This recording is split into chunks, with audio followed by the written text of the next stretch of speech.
tinatanggal, binagsak. Lumusot na sa unang barrier. Ayan na, libo-libo ang tao ah.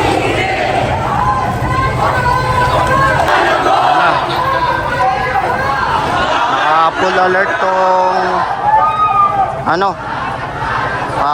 paligid ng Malacanang, pero nagsagawa po ng rally po ngayon, nakipag-negotiate po at nakikipag-usap po sila kung ano yung mapag-usapan, na yun po yung mangyayari.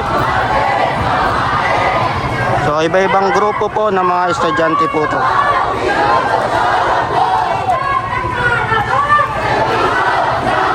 May suitcase po.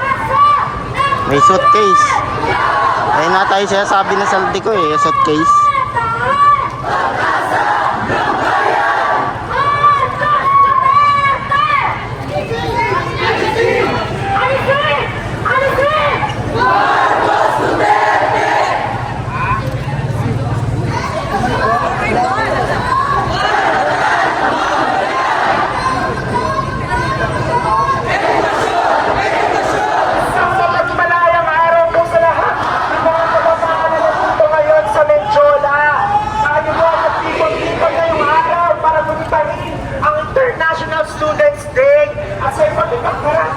Ng Pilipinas, Luzon, Visayas at Mindanao, may mga kabataan din na naglalagpisa sa gawa ng protesta para ihayag ang ating paglaban kontra korupsyon at ating paghayag sa mga demokratikong karapatan ng ating lipunan.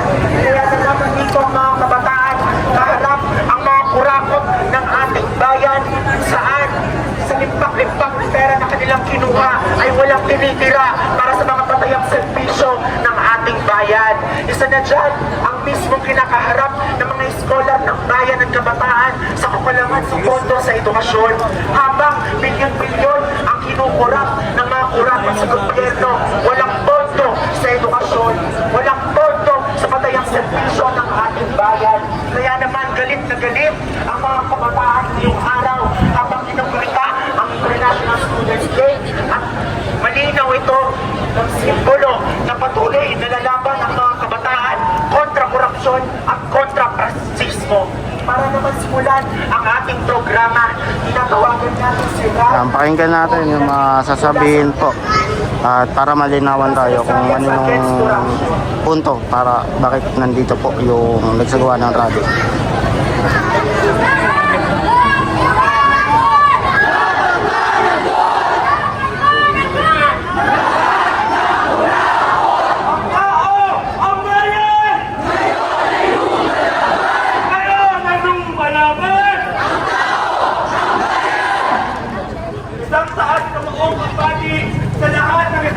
Nandito ngayon para ipagpatuloy ang ugaling militante ng kabataang Pilipino.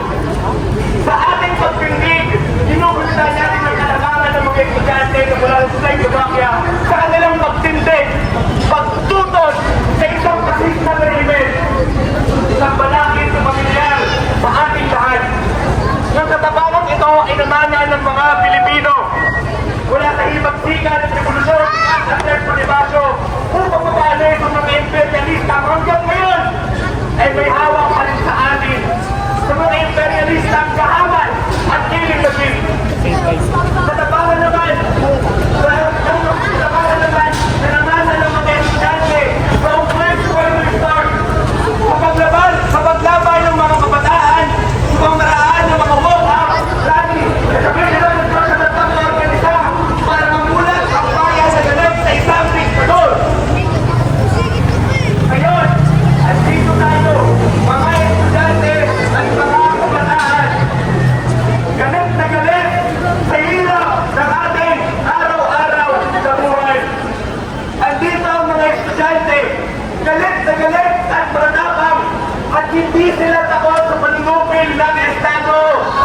Kahit ilang beses niyang magsuspina ng mga student leader na nag-representa sa aming katapangan at mga inaig, hindi kami magtatakot. Mga kasama, kahit ilang subpina, kahit ilang motoy ganon, kahit ilang tirga, ang kabataan ay nandito para lumaban sa karapatan ng bayan. Nasa kabataan ang responsibilidad na patuloy simulat ang bayan, ang bayan natutulog ng bayan natin. Bayan hanggang ngayon ay nasabantala ng mga tao na may gusto lamang ng kapangyarihan. Ang taong ito ay makasaysayan para sa estudyante at para sa buong mundo. Lahat tayo sa buong mundo pinaglaban ang ating mga karapatan. Ngayon, ang kolektibong galit ng masa na walang tao nagpupuna sa korupsyon at iba pang katiwalaan. Ang tao, ang bayan! Ngayon ay lumalaban! Ang tao, ang bayan! Kasampigan, sinawawalagan at iba pang forma ng pagsisit ng ating gobyerno. Kaya naman, para expose po ang sufficient crisis sa ating bansa. Ito po, si Rector D. Chairperson ng Manila University Student Council. Nakakalkal na yung suitcase, oh. Edukasyon! Edukasyon!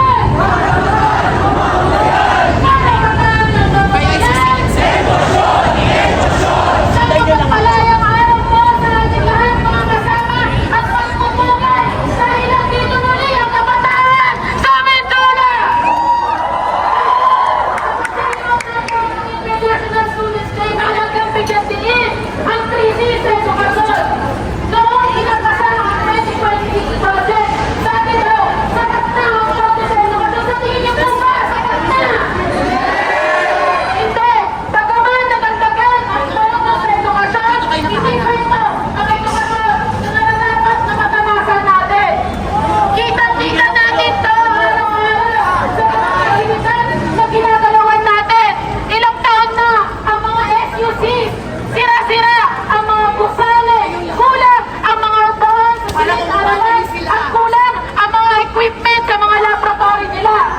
Dahil din sa kakulangan ng pondo, kulang ang mga academic at organizational spaces, puno ang mga learning spaces, ang mga work meeting naman ay nasa labas ng campus.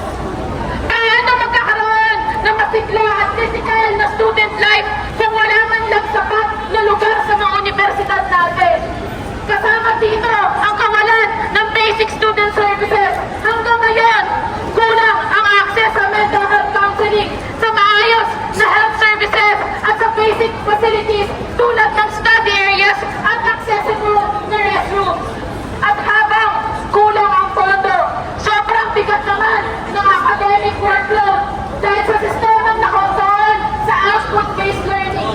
Isang edukasyong komersyalisado, kolonyal at represibo. Kaya ngayon, ang panawagan natin, edukasyong scientifico, makamasa at tunay na para sa bayan. Sa gitna ng krisis, hindi tayo titigil. Tayo ang pag-asa ng bayan at higit pa ron, tayo ang lakas nito. Magpatuloy tayo sa pagkilos, sa pag-iit at sa pagkakaisa. Dahil ang kapataang nagkakaisa, hindi kailanman matigilan. Kaya sabay-sabay, kabataan!